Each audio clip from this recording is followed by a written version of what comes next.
From JBS Studios in Greater New York, this is the JBS News Update with Teisha Bader.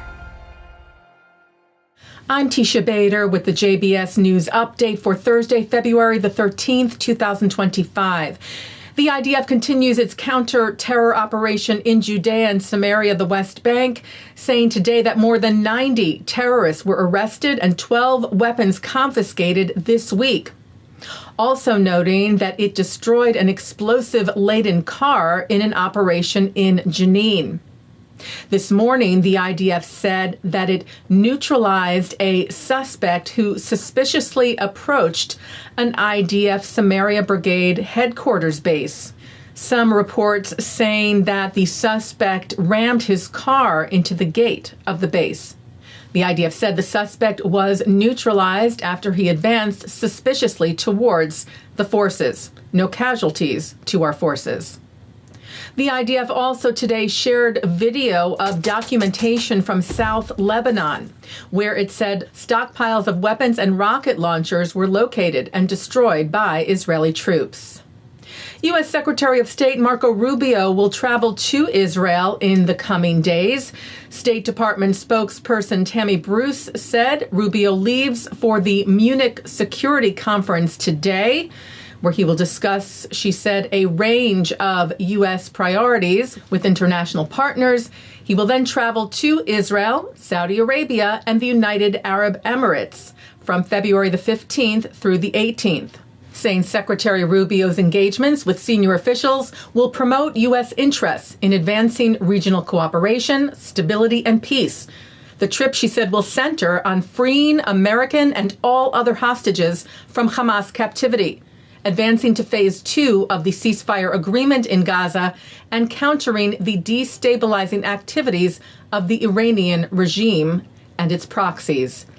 While there was no official word yet on the hostage release scheduled for this Saturday, after terror group Hamas said earlier this week that it was delaying that, Hebrew media reported signs were hopeful that the release would take place.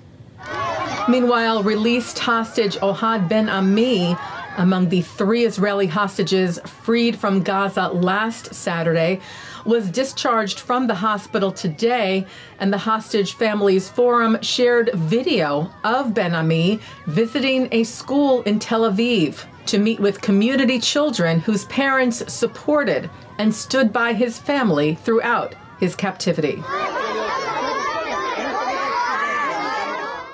The 76 hostages who remain held by Hamas in Gaza have now been captive for 496 days.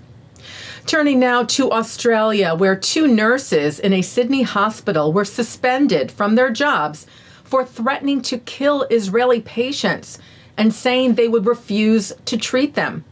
The Guardian reported that the 2 made the threats in a TikTok video.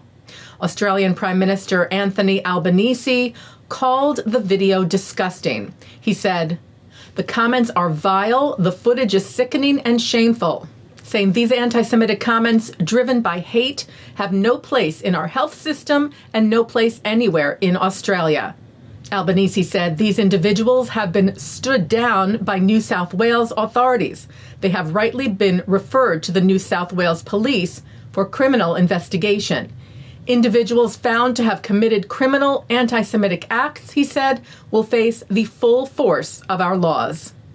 Taking a look now at our programming for tonight on JBS for Thursday, February the 13th at 7 o'clock. Noah Aronson is in concert. At 8, Dr. Drew Weissman, Nobel Prize-winning inventor of the life-saving COVID vaccine, is on Being Jewish with Jonah Platt.